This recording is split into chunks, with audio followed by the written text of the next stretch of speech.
he'll lynch you, but he did, and he laughs at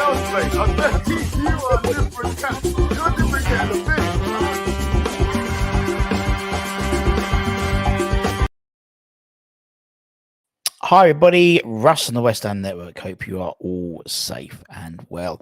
Happy Friday. Happy Friday. We won a bloody game of football when all said and done. If you're new around here, thanks for joining us.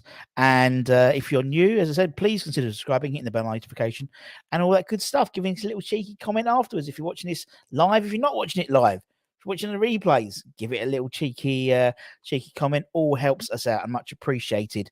I think we hit 15,000 subscribers early this week. Yeah.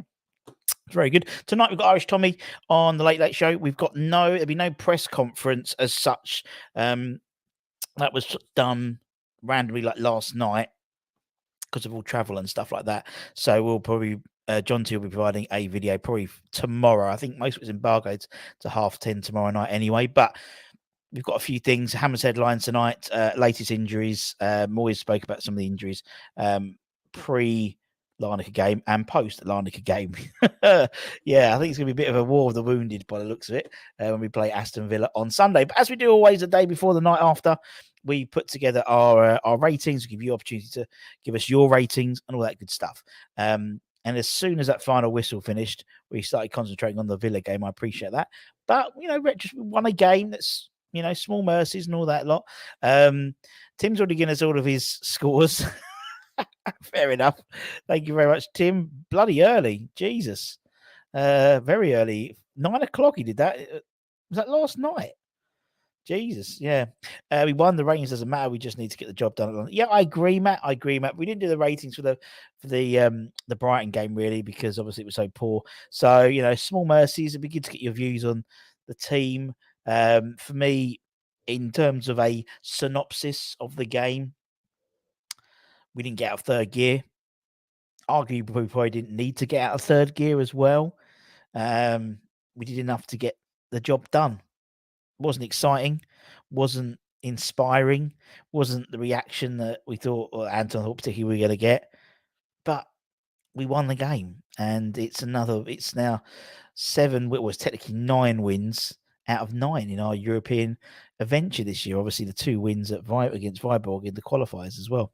Good morning, Helen, or good afternoon. Hope you're well. Hope it's not too snowy where you are. It's the one and only. It certainly is in a place to be. Marcus commenting from Australia. Nice to see you, mate. Thanks for joining. If you're not subscribed, please do. How good was the win by that? It was okay. Good to win, but not pretty. I think that sums it up, really. I think Buffalo Snowy, hope you are well. Afternoon, Peter. Couldn't manage to see the late game just as much, judging by reports. They need to buck up their ideas to get a win for Villa. They do indeed. They certainly do, Peter. And I think it's sort of a bit of a two-way process. I think, I think thinking about it, we already, you've got to respect the opposition, but I think you play to the opposition as well sometimes. So for me, it's almost like if we were playing Lazio, for example, which could happen, although they're 2-1 down. We can go through the latest scores. So you can see what the scores were for the first set of fixtures, first leg for the conference. But I think for the Villa game, I think we will be up for it. I think we have to be up for it more than anything. It's not a case of we should be, we need to be. And we'll see what happens. As I said, we're playing obviously a good Villa side. They won at the weekend. They beat Palace, but then everyone's beating Palace at the moment. I'm me, I'm always quietly optimistic. I think we've got a few injuries coming out of the Larnaca game as well. And now I'll put that up probably about 2-3 o'clock, so you can see what they were. Have we got a fourth gear? I don't know. We haven't seen it for a while. Cornet was pressing. Pity the Pac-Man couldn't score. One of the injuries I'll talk to you about. Darren, good evening to you. Alan, how you doing, mate? Good evening, sport. I don't know why I sounded American doing an Australian accent, mate. We were lucky we didn't have a decent striker. Win is a win, but we have to up our game. We haven't got out second gear, only first and reverse. Haven't seen fourth gear for 2 years. We should be up. We should be, Matt. But I thought they did enough. They didn't need to exert themselves anymore. It's like they did enough to get by. I think, and the introduction of some of the big hitters as well, so to speak. Only gears reverse, slow and pedestrian after in GP. Sound like Larnaca were going in with some hard tackles. They were. They cut up old Flynn, that's for sure. He needs a couple of stitches in his ankle by all accounts. Anyway, let's go for the ratings. As I said, I'll give you my ratings, my thoughts, and you agree or disagree. Let's start with that's better. You want to see me, don't you? You want to see that. You want to see the talent. Right. Let's start with Alphonse Areola. Obviously, he's started every Europa League game, Europa Conference League game this season alongside Lanzini. They're the only two who have done that. I mean, although Larnaca sort of threatened, so to speak, they didn't really test him. In all honesty, couple of saves to make before half time, but relatively routine. I think it was a routine game for him. I thought, again, a little bit of poor communication. Anton picked up in his 5 things we learned. Bit of communication issues with particularly Gerd, I think, which surprises me a little bit. But I think they'll sort them out. Clean sheet, considering he's conceded 7 in the last 2 games he's played between the sticks. And obviously this coincides with the news that obviously Fabianski was training at Rush Green and will probably be back in contention for the Southampton game, I'd imagine, after the international break. Let's see what you guys have given in terms of your scores. 6-6. I'll come back to Mandy's point later. 6-6-6-6. Are the rumours true of Conte being sacked? Well, it does sound like it. Randomly 6. Another manager Spurs are a joke. They certainly are. They just can't get the right person. They're going to probably get Pochettino back or Tuchel is one of them. I think they're going to get back. Whether you come back, I don't know. But Moyes did, didn't they? Areola 6. Funny enough, I also gave. Where's my right thing? I also gave Areola I gave him 7. No, I'll give him a 6. I must have pressed the wrong button. A 6. It was a relatively simple game for him. Let's talk about Mr. Cresswell. Obviously back in the side. Vice captain Aaron Cresswell found himself, recalled. I had a feeling he'd end up playing because he was the player in the press conference, and usually that means that they'll be starting. Considering he's had a spell out of the team with the lack of, Emerson, Johnson, Tilakira have all played in his position. He went to a back 4 as well. I thought, it was a mixed bag for Mr. Cresswell. I felt really bad. I think their best player is their right winger, and he sort of ripped him a new one. I thought, particularly on the pace. I think both our fullbacks struggled a little bit. I think Cress a bit more, in all honesty. A few nervy moments for him. Couple of back post clearances as well. But yeah, he did all right. We know he's not first choice. We know his games are probably going to be limited to these games. But yeah, it was okay. It wasn't. At the end of the day, we kept a clean sheet, so that's something. But I didn't think. I thought he showed his age a bit. 6-6-6-6. Spurs should just get Poch back. Yeah, well, if he would go back, I don't know.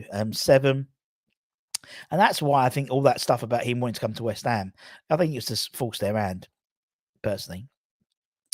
7, given his age. 6, bench player at best, only average 5. 6, was outdone by Farage, the Brexit effect. Yeah, he was there. Farage, I thought it was quite funny they kept calling him Farage, the right side. But he was a good player. I thought he was a very good player. I thought they've got a lot of players who have played La Liga, Serie A, a couple of been around the sort of the youth team setups in Premier League as well. And they're performing well in their league. They were top until the weekend, weren't they? And then I think they're currently second. I gave Mr. Aaron Cresswell, the man with the magic hat. I gave him a 5 because I thought it was an average game. It was didn't. I just thought it was pretty average. Let's talk about Naif Gerd. Good old Naif, big fan of him. Obviously, the Rolls Royce player himself. Now, obviously, he was one of 4 players to have kept their position from the Brighton game. I think I was a bit surprised by the selection, the team selection from my side. I thought there'd be a few less, say, Premier League first teamers in the side, but there was a few, and one of them was him. And obviously, he then formed his partnership with Zuma, who we know is a very good, that's the centre back pairing that Moyes has wanted for the last 2 years, really. So hopefully we'll get a run of games now to the end of the season of them two playing and forming a relationship between them two and the goalkeeper. And I think he's the first time he's played alongside Zuma in a back four this season. So again, another different change of formation. Basically, it was a professional job by him. He used his pace, his positional prowess. He was strong in the air, particularly when Larnaca came out the traps early. And you thought they were going to do that anyway. Looked comfortable when we were tested. And that was really it. I mean, I thought it was a good game. Again, what I like about again is he knows when to bring the football forward in terms of running forward to sort of stop, to start people moving, but also when to use his speed effectively. He did what he needed to do. In all essence, what we got here again 6. Do you think our scouts will target Cyprus players and look for talent? No, I think Cyprus. Well, obviously we do have a relationship with a team in Cyprus, and if you see the West Ham website, there was a story around, is it Paletheus or something like that, in terms of Bobby Moore sent them the 60, set them a blue and the claret and blue shirts, and they've worn that colour ever since. It was really a really good piece. I retweeted it on my Twitter. I thought it was a really good piece, really interesting. But by all accounts, talking to when Will from We Are West Ham podcast spoke to Stel from This Is Mappa podcast, he was saying how the Cypriot League is a lot of money's going into it, but it's going into bringing sort of good players who are coming to the end of their career. So I don't think you get a lot of promising young players. They tend to, but from the others, you would do. So I don't think we'll be scouting 7. He was average as other West Ham. Unbelievable GP. 7, 7, 7, 7. I think he'll replace Zuma in the summer with a younger player. I don't think he will, to be honest. I think he'll buy in a younger player to give us an extra body in that mid centre back partnership. But Zuma's 27. Again, it's roughly the same. They've got a good couple of years as a partnership. 7, Zuma's being a bit crap. Won't get much of Zuma for his injury record and cat abuse. He's a bit shaky because he's been played on the right, and now he's back. He looks definitely Alan. I totally agree. And that's the one thing about Zuma coming in. He's playing in his natural position. I've spoken about that a lot. Imagine if we end up playing in a team with Lee Catamol. Yeah, Cat's very good. Very good. So Russie B, it looks like 7s for a Gerds, and Russie B gave him a 7 as well. There we go. You see, we're on the same page, my friends. Right, let's talk about Kurt Zuma. His defensive partner, obviously back in the side. Obviously came on against Brighton when Angelo was taken off from an injury precaution. His first start in the Europa Conference this season. First start since his thigh injury, which was the Everton 2-0 win, wasn't it? I think forced into a lot more than I think they thought we was going to be into in terms of the onslaught from Larnaca at the beginning. And that's certain for the first half hour, then most of the second half, I'd say as well. But yeah, I thought we looked strong at the back. There wasn't, I think there's one mix up where he tried to pass and he sort of missed in the box, wasn't he? In our box, he sort of stacked over a little bit, but again, Naif managed to sort that one out. Apart from that, really solid, and we need these two to keep us going for the rest of the season. These are the two for me. 8 for Zuma, 7, 7, 7. There's a promising fullback. I think it's a centre back actually called Diop. I wonder if we should. He's getting some. He's getting some plaudits at the moment. But he wasn't getting into the side at the beginning, and people were criticising him. But he then started to have a few decent performances. 7, 7. We really need to find some form from now. The whole bloody side, James, needs to find some form. Let's be honest. Let's see what Russie B gave him. I gave him a 6. So I thought again I thought that little stumble by it was a good game by Zuma. Nothing to write home about. But I thought he a first appearance start from his injury. hopefully then that carries through to the Villa game. Let's talk about Tila Kira, the right back. Obviously, he missed the Brighton game through illness. He returned from illness for this game. Obviously, replaced Ben Johnson, one of several changes made from the Brighton game. They had a lot of problems on the left and right. Both fullbacks, both him and Cresswell, had a lot to contend with. I sometimes was a little bit caught out. But again, there wasn't really much. He had a lot of attention down that right hand side, same as Crest, but I thought he looked okay. I thought, he didn't sort of come out of that game looking like, oh my God, he's so shit. And actually, that's a good thing for a defender. I can't remember too many times he got skinned for pace, that's for sure. And, with the potential of Soufal maybe being out for a little bit longer than people think, Tilo Kira could be a useful addition alongside, but obviously Ben Johnson will probably place it right back, I think, against Villa. But Tilo Kira, if they wanted to, if they're worried about the pace of Villa, maybe they down the left-hand side, potentially. Anyway, hopefully he'll form. That was a Zuma. 4 said Acid. 7. You see, again, just shows difference in opinion of some people. 4, 6, 6, 6. Possibly. It's based on the fact it is the plateal fasciitis. It could, obviously you have treatment on it, but it could result in surgery if the treatment doesn't work. But apparently it's like 80% chance of it working usually, or something like that. Out of position. Anton made a really good point. He's played in about half a dozen positions. He's like the Ben Johnson issue. He needs to have a settled position to then develop into that position. He can't, if he's running with his left foot dominantly, right foot dominantly, it's really quite difficult. Played okay. Let's face it, his confidence has suffered, plus an injury hasn't helped, and they always will. People keep digging out. He'll make mistakes, but defenders do that, don't they? They do, totally do. Doesn't Sufa have the same injury that Andy Carroll had? I believe it's something to do. I don't think it's exactly the same, but it's similar. I think it's in the same ballpark. Sammy's gone for 6.5. There's no half points in this game, Sammy. Unbelievable. So Russie B looks like 6s and 7s. Russie B, literally at 6s and 7s. Russie gave him a 6. I thought he played. He was okay. Let's move on. Like Donkey Kong, let's talk about Mr.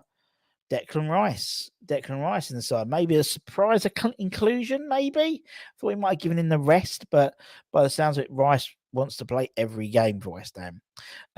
And although he rotated the pack, he was one of the few that stayed in the squad. And, I thought, again, it was a competent game, to be honest. It was once or twice, maybe he was out, caught in possession very early on, but as the game progressed and he played the hour, he grew into the game, started dominating that midfield. There was a good assist for Antonio, technically. It was an assist, it was a pass, but then Antonio took the shot for the second goal. Obviously, half an hour to go. He was taken off, obviously, with the Villa game. But I thought it was good. It was okay. Again, there was nothing. I wouldn't say he's gallivanting self, but again, I don't think he needs it to be. Do you know what I mean? It's like, and that's a frustrating thing. I think if we did go out the traps and we did play like we know we could play, we could have killed this tie off easily. And actually, when you look at Antonio hit the crossbar, you had the Paqueta 1-on-1. If those two had got in, 4-0, job done. 2-0, it's that first goal next week that's going to dictate the tie in it. Let's see what we got. He wasn't at his best, I don't think. Rice 7, 6, 6, 7. Who was captain? Cress, I think was. 7, solid for Rice. We looked very shaky when he left the field. Yep, I agree. 7 gets a bonus for every 15 games he plays for us. There we go. Nothing spectacular, but he's trying to lift his and others' game. Yeah, and again, I think it's one of those things where they want you to get the job done. And for me, I want them to get the job done or win the game, but with the least amount of issues, injuries, effort exerted, because there's so much more to play for on Sunday. And they did it. So sevens. Russie B also gave Rice a 7. Let's talk about a player who started every Europa League game this season, Mr. Manu Lanzini. Do you know what? Best of the bunch. I thought Lanzini was the best of the bunch yesterday. I thought European football does suit him, suit his style now. He's slowed down a bit. He's not this sort of, our little jewel, our little Argentinian jewel when we first signed him, where he was dynamic and running in the box and getting in. And that's not his game now. He's, injuries have curtailed that. And he's much more like this sort of quarterback type player, giving the ball. He can thread passes through, and European football's a lot slower. It suits Lanzini. It suits his style. He, I thought he was really good on the ball, some real cleverness, quick feet, and most of the West Ham positives, most of the stuff that was good came through him. He had a shot on the edge of the penalty area after sort of just 30 minutes, which was our first sort of chance, but seemed to start gallivanting. And then obviously Benrahma, and then we scored. He broke through the Larnaca lines, good positioning, good presence. He dribbled through, led to Benrahma on the left-hand side in the second half, which led to Antonio hitting the post. So, yeah, I thought he played okay. GP's giving him a 10, 7. Yep, Happy Hamrat's favourite player is 8, 7, despite time on the ball, some sloppy passes. But I think he was trying. And that's the thing, he's the same as Paqueta and Benrahma. They almost put the ball, particularly Paqueta, he puts the ball where someone should be, not necessarily where someone is. 7, not being disrespectful, but this is Manu's level, controlling the centre midfield. Yeah, I agree, 7. 8, not surprising, is Rusty though. Fair play. 7, no pressing indeed. So it was like 7s and 8s. I gave Manu, I gave him a 7, but man of the match. He was my man of the match. I thought he played very well. As you said, it might be his level. It just could be his level now. Let's talk about Flynn. Given another start alongside Declan Rice. Obviously, much of Flynn's game time has been in the Conference League this year.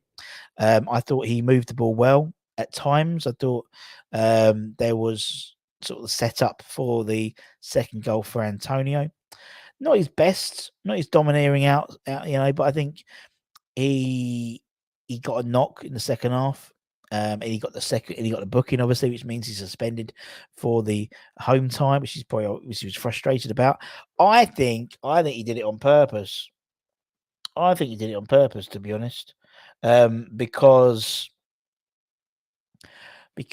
it was a really silly challenge, and now he's clear for the quarterfinals. Maybe he's done a Kevin Nolan on us, you know what I mean? But he was on. But 7, 7, 7, 7, 7s for Flynn. I think he was gutted. I think it was, obviously he's cut his ankle open. It might have to have a couple of stitches on it, so he may be a doubt for the Villa game. Whether he would start, probably not. But it was a performance where he didn't do anything not to encourage him to start, if that makes sense. Yeah, it's always a conspiracy theory, but then look at Kevin Nolan. 6, steady. 7 is a future Declan with a bit on a mongrel in him, which we need. Happy for him. Yeah, no, I know what you mean. Definitely. He's got a bit of bite about him, which I think you need sometimes. Flynn, I gave a 6, good game. Maybe a 7, to be fair. Should be he was on the cusp. Let's talk about Benny. Obviously found himself a few bit of criticism from the. I mean, everyone came out of that Brighton game with criticism, but Benny particularly. Moyes found himself, but he took him off at half time. Not he had criticism, but criticism of Moyes for taking him off at half time when we sort of needed him. But he found himself back in the starting lineup against Larnaca. In a West, particularly that first half, in a side which lacked any sort of creativity.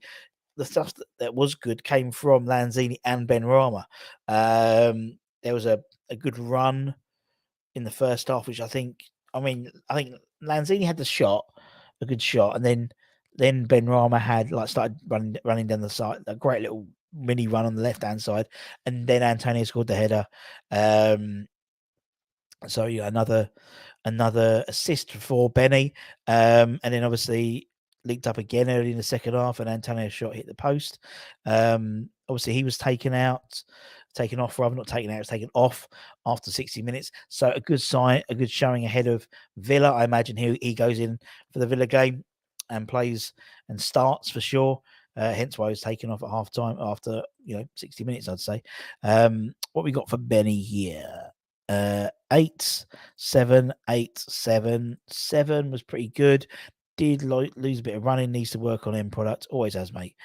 7, brightest and attacking threat throughout the 60 minutes. Great point for Mickey.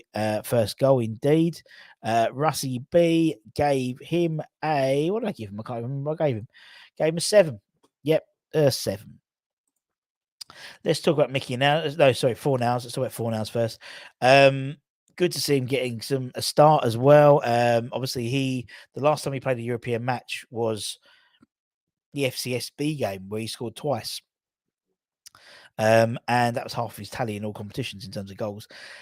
Okay from Fornals, I thought. Started slowly, but everyone did, I thought. But grew in confidence, particularly after Antonio's opener goal. And once that goal went in, everyone was like, it got everyone going a little bit. It was really flat until that first goal.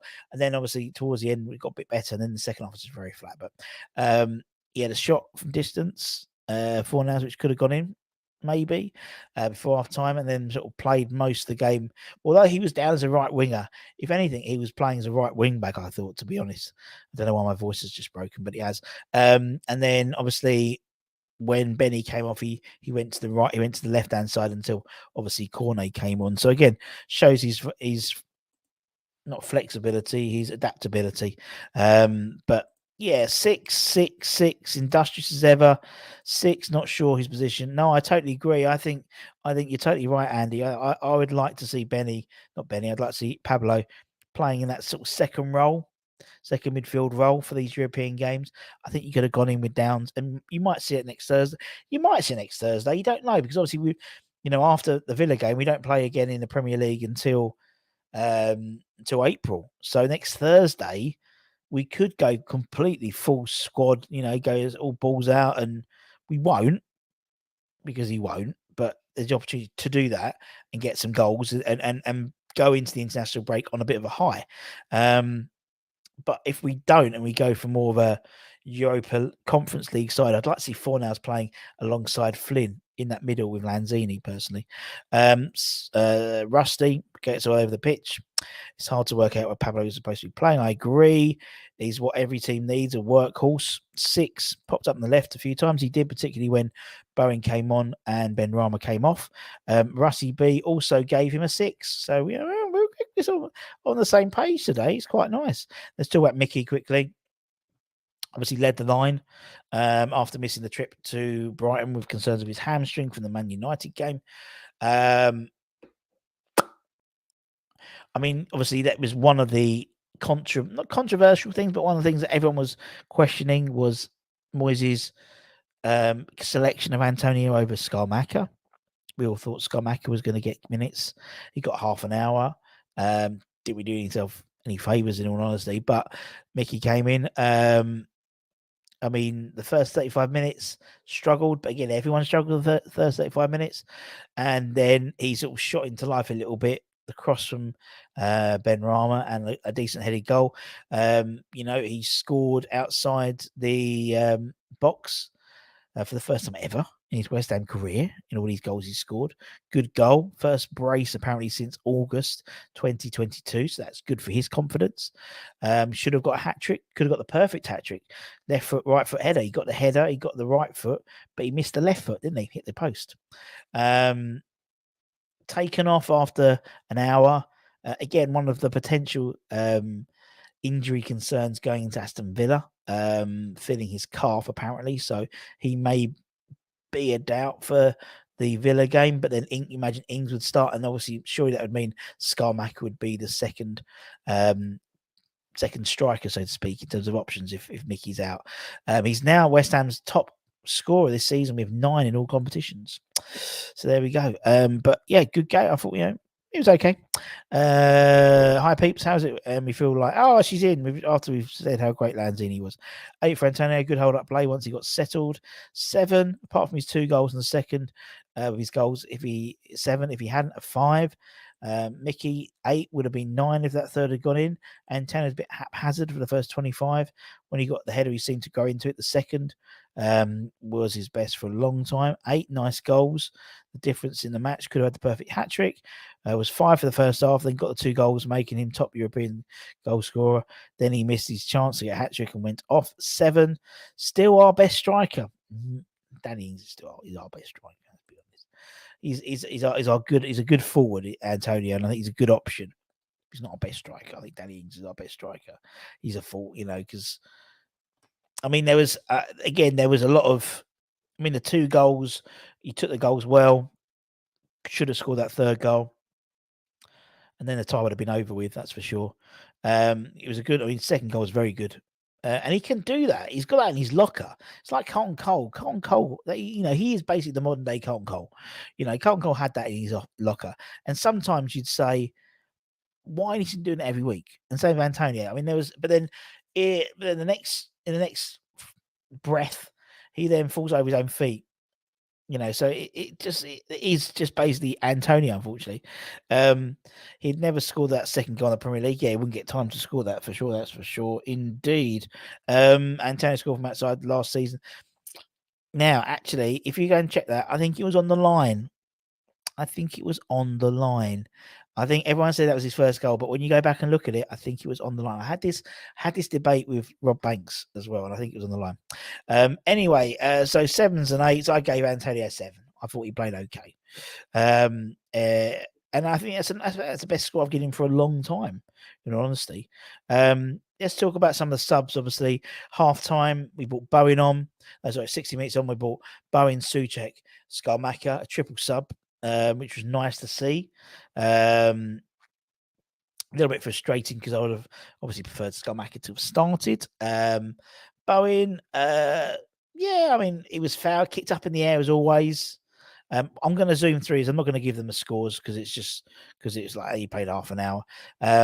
Few fouls earlier on, but yeah, it's okay. He played okay, changed intensity a little bit.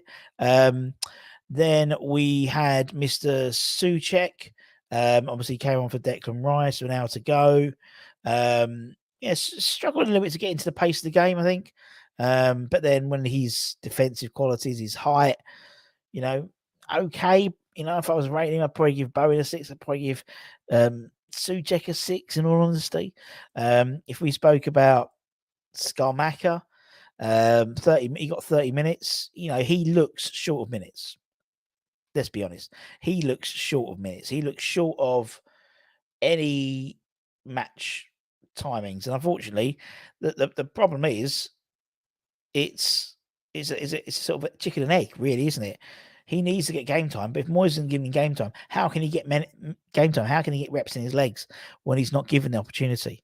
Some people said he looks sulky, and to be honest, I want him to be sulky. I want him to be pissed off that he's not playing.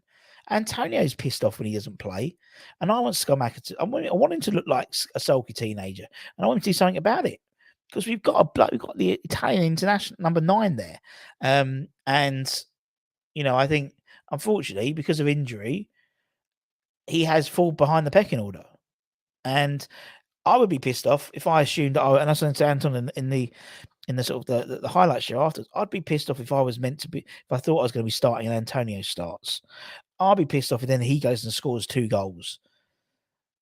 But do something about it. You know what I mean? And if Antonio's got a knock now, then that means surely he's it's all he's got to start. He's got to start doing some stuff. Anyway, either unfit one. I think it's a question of both. He don't look fit, and it's a different type of fitness. We know that. And I don't think I'm motivated. I just think he looks like he's pissed off. And I think he's one of those players who, once he scores one, it looks all forgiven. Do you know what I mean? And it's a bit like the West Ham side. We looked like really up against it, really nervous. That first goal came in and we relaxed a little bit.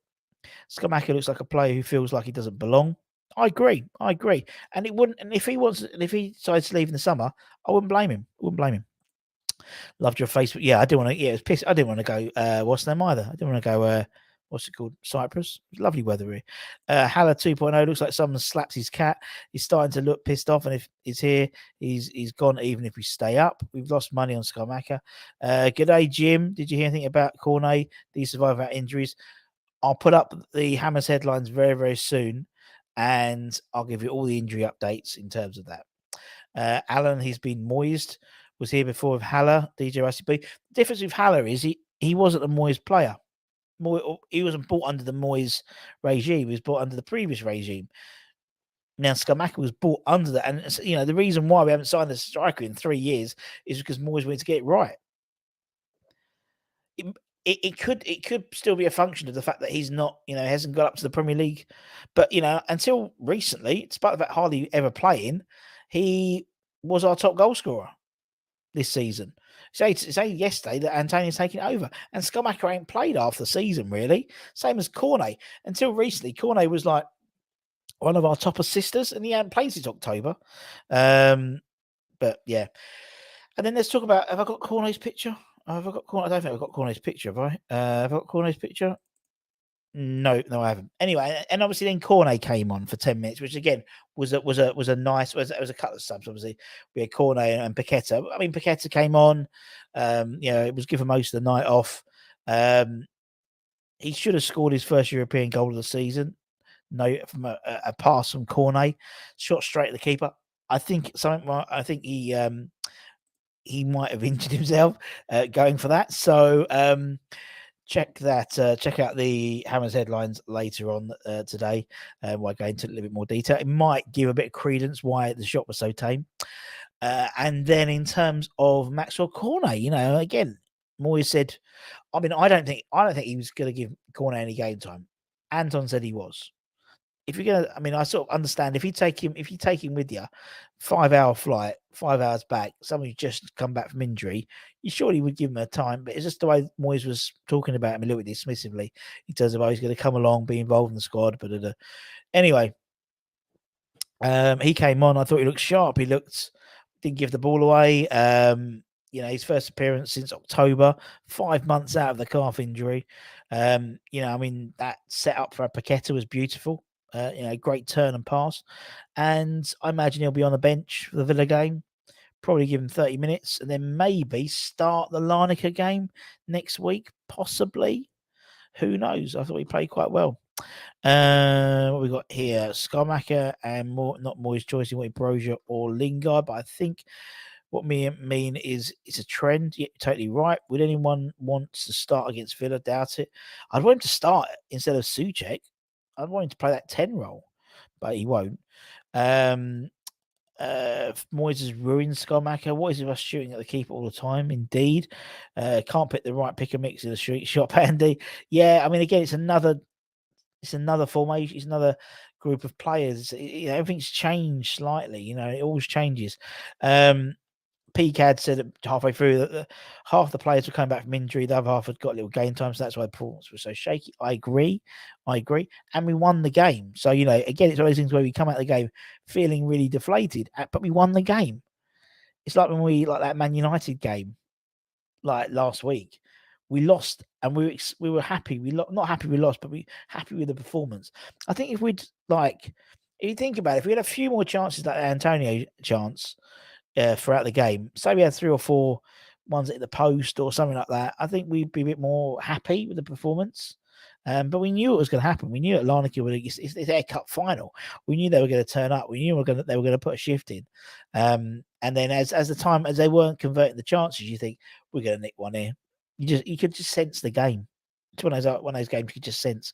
Mandy asks, Russ, have you heard the news today that no matter what? So yes, this was alluded to by Jim White yesterday, and I text, obviously he's one of my mates. I text him, and he's apparently so. No, so it seems. He said he responded, so it seems, with an exclamation mark. So apparently, so there's a story going out that Jim said on TalkSport that Moyes, regardless of what league we're in, will still be in next season. We'll see. We'll see. Maybe he's put that out to gauge fans' opinions on social media. Possibly. Who knows? We don't know. But that's what was said. But I guarantee, and the thing what you got to worry, the thing you got to realise with Jim is he'll get loads of clicks, loads of comments, loads of videos, all good for TalkSport, and I guarantee loads more people listened into TalkSport and came on to complain on TalkSport. So a lot of it is pantomime. A lot of his pantomime with Jim. So yeah, that's all I'm saying with Jim. I've known him for a few years, and that's what he does say. So that is my thoughts because I know him. Said Russ is too. Well, he's right with that. He's right some of the time. He's right some of the time. So there we go. But yeah, as I said, anything that comes out of Jim's mouth, I would always take with a grain of salt for that exact reason. We know who he's got. We know he doesn't make up our stories. He'll get a story from someone, and we know who he knows and who he phones. Not just me, but other people he gets with the club. But I think sometimes a lot of things he does, he'll hear it and he'll talk about it, and there'll be a rise in YouTube views. There'll be a rise in Twitter engagement levels with TalkSport, whether it's positive or negative engagement. There'll be a lot of retweets. Then TalkSport looks really good again. Yeah, in terms of and then I guarantee he'll have another 5, 10, 15,000 people tuning in to listen to what they're going to talk about this, in terms of the show today. So there we go. What we got here? Rush, what do you think about Boys Day if we go down? Well, we ain't going down, don't matter, mate. We ain't going down. Hammer's headlines, I'll put it up in about an hour's time. Give you all the latest data, not just us, but for Villa as well. Cornet looked lively, great turn. It was. Cornet could be. He could be. Andy. We've been crying out for that someone to join. I mean, yesterday there seems to be a massive gulf between the midfield and the forwards. And the one thing I really like about Cornet, not just, I mean, obviously he's pacey, but he's always looking forward. If you give him the ball, first thing he wants to do is turn and go towards the opposition goal. We've got too many players who the first thing we want to do is maintain the ball possession. Now, I think we played about 400 passes yesterday. I think we had about 85% completion, which is very good, very good. But a lot of those were sideways and backwards. Now, it's not a problem. European football is about taking it slower, maintaining the ball, keeping the ball. But there's no one there to really go, right, okay, it's time to go. Let's go. In terms of a quick transition. Lanzini, bless him, happy hammer. I gave him man of the match. But he's a slower type of football. He'll find the threaded passes. Those threaded passes, those balls forward, depend on the forwards making runs and making intelligent runs. Now, unfortunately, unless the forwards make intelligent runs, Lanzini's pretty much redundant, really, there. Whereas someone like Cornet, he turns, the first thing he does is run forward. Arthur Masuaku used to do that as well. And don't forget, he was one of the ones that was one of the first sort of group of the first Moyes era, wasn't it, really? So I'm hopeful that he can stay fit and, yeah. Did you see the warming up video? He was really going for it. He's funny. The warm-up coach was a flat performance. We need to go all out for squads for the return leg. We have no game. That's what I said. That's what I assumed, Michael. I think that's what I would like. But what are they to say about assumptions? Assumptions make an ass. If you assume, it makes an ass of you and me, and it can do. I would love him to just. Because the thing, and also what's critical, we need to get something from this Villa game. We need to ideally win this Villa game because we have got no game, as you said, until the 2nd of April. Teams, if they have, they're not through to the, they haven't their games called off next week. They'll be playing. Could be teams around us could be playing. We could potentially, if we don't win against the Villa game, be in the bottom 3. And then, but just not that, but be in the bottom 3 for over 2 weeks because there's no games. And regardless of whether we've got a game in hand or whatever, people won't look at that. They'll look at the fact that we're in the bottom 3. Now, that Larnaca game next week is a good example, is a good opportunity for us to score a few goals, get a bit of confidence, get the fans going, and then we've got 2 weeks to relax a little bit You know what I mean? Whether he'll do that is another thing, but that's what I'd love to. I'd love to just go balls out next week and just go for it. But I wanted us to go balls out for it this week, but I didn't think it was going to happen, and I was proved right. Thought Lanzini was okay in the first half. Cornet's class when he's feeling fit, indeed. Cornet is our St. Maximan. He is. I wouldn't say Damatoro, but more St. Maximan, that's for sure. When Cornet gets the ball, he goes forward. Yep, totally agree. And passes Bowen going the other way. Don't forget to like the channel. Of course, thank you, Happy Emirate. As I said, we'll have Moyes needs to release the shackles. Hopefully he'll do that. He does it occasionally, and I think he wouldn't do it on Sunday, but I think he'll probably do it on Thursday. And just going for it, Anyway, as I said, we'll have all the stuff, all the bits and bobs coming up. We'll have Hammer's headlines that'll be going about another hour or so, talking about all the latest transfer news, as well as, more importantly, the Villa game. Who have we got out? Who have Villa got out? We'll have all the previews, all that type of stuff. We'll have match day morning on Sunday morning if I can get my ass out of bed. And yeah, make sure you do all that cool stuff. As if you're new around here, give it a like, give it a comment, give it a share, give it a little subscribe, tell your friends. We've got another 5,000 subscribers to get to where Anton wants to get to this year. So yeah, we should do it this year. But yeah, I think we just crossed 15,000 last week, or earlier this week. So thank you to all your new subscribers. So take care, stay safe. As I said, stay warm, keep the faith, get on your irons, and we'll see you very soon. Bye-bye.